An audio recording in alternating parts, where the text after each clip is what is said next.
பாஜக முன்னாள் தலைவர் அண்ணாமலை திமுக அரசை கண்டித்து உண்ணாவிரத போராட்டம் நடத்தப்போவதாக அறிவித்தது குறித்து விசிக தலைவர் திருமாவளவன் கருத்து தெரிவித்துள்ளார். யாரும் இதை விடப்போவதாக இல்லை. நாம வீதிக்கு வர வேண்டிய சூழ்நிலை இது. இன்னைக்கு பாருங்க ஐயா, நாம சம்பவம் நடந்து 6 நாள் கழிச்சு நம்ம பேசிக்கிட்டு இருக்கோம். நான் இங்க இருக்கக்கூடிய எல்லா தலைவர்கள் சார்பாக உங்க முன்னாடி வைக்கிறது, இன்னும் 2 வாரத்துல நீங்கள் கொலையாளியை கண்டுபிடித்து கைது செய்து நீதிமன்றத்துக்கு அனுப்பல. எங்களை பொறுத்தவரை நாங்க இங்கே ஆட்சியில் இருந்தால் நீதிமன்றத்துக்கு அனுப்ப மாட்டாங்க ஐயா. துப்பாக்கி எல்லாம் எதுக்கு இருக்குதுங்க ஐயா, குண்டெல்லாம் எதுக்கு இருக்கு? பயத்தை ஏற்படுத்தும் அளவு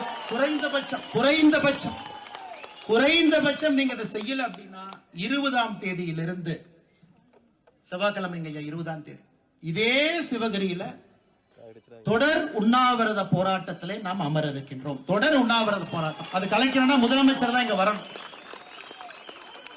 அந்த 20ஆம் தேதி செவ்வாய்க்கிழமை ஆரம்பிக்கக்கூடிய அந்த உண்ணாவிரத போராட்டத்தில் காலையிலிருந்து இரவு வரை முழுவதுமாக உண்ணாவிரதத்தில் நான் அமர்ந்து அந்த போராட்டத்தை ஆரம்பித்து வைக்கின்றோம். தோட்டங்காட்டில் இருக்கிறவங்க, வீட்டில் இருக்கிறவங்க எல்லாரும் மாறி மாறி ஒரு நாள் உட்கார்ந்துட்டே இருக்கலாங்க.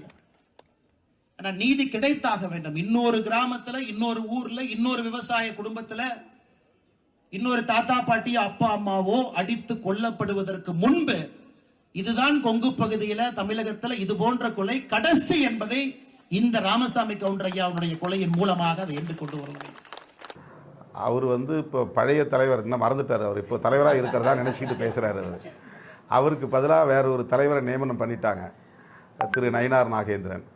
நயினார் நாகேந்திரன் எச்சரிக்கையாக இருக்க வேண்டும். மறுபடியும் அண்ணாமலை தலைவராக எண்ணிக்கொண்டு பேட்டி கொடுத்து கொண்டிருக்கிறார்.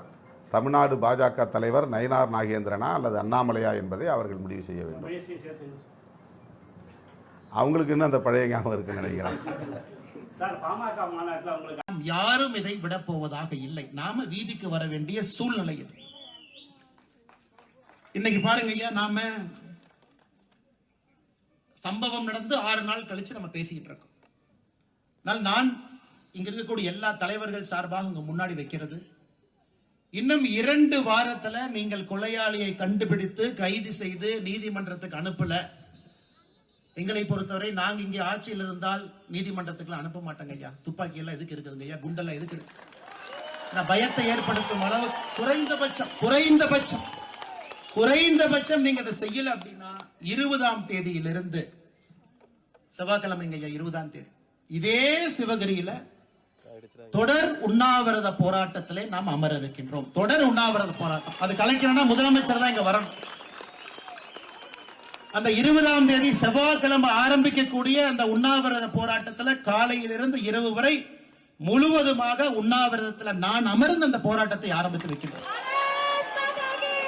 தோட்டங்காட்டில் இருக்கிறவங்க, வீட்டில் இருக்கிறவங்க எல்லாரும் மாறி மாறி ஒரு நாள் உட்கார்ந்துட்டே இருக்கலாங்க. நீதி கிடைத்தாக வேண்டும். இன்னொரு கிராமத்துல, இன்னொரு ஊர்ல, இன்னொரு விவசாய குடும்பத்துல இன்னொரு தாத்தா பாட்டி அப்பா அம்மாவோ அடித்து கொல்லப்படுவதற்கு முன்பு இதுதான் கொங்கு பகுதியில தமிழகத்துல இது போன்ற கொலை கடைசி என்பதை இந்த ராமசாமி கவுண்டர் ஐயாவுடைய கொலையின் மூலமாக அதை என்று கொண்டு வருவோம். அவர் இப்போ பழைய தலைவர் இன்னும் மறந்துட்டார். அவர் இப்போ தலைவராக இருக்கிறதா நினைச்சிட்டு பேசுறாரு. அவருக்கு பதிலாக வேற ஒரு தலைவரை நியமனம் பண்ணிட்டாங்க, திரு நயினார் நாகேந்திரன். நயினார் நாகேந்திரன் எச்சரிக்கையாக இருக்க வேண்டும். மறுபடியும் அண்ணாமலை தலைவராக எண்ணிக்கொண்டு பேட்டி கொடுத்து கொண்டிருக்கிறார். தமிழ்நாடு பாஜக தலைவர் நயினார் நாகேந்திரனா அல்லது அண்ணாமலையா என்பதை அவர்கள் முடிவு செய்ய வேண்டும். அவங்களுக்கு இன்னும் அந்த பழைய ஞாபகம் இருக்குன்னு நினைக்கிறேன்.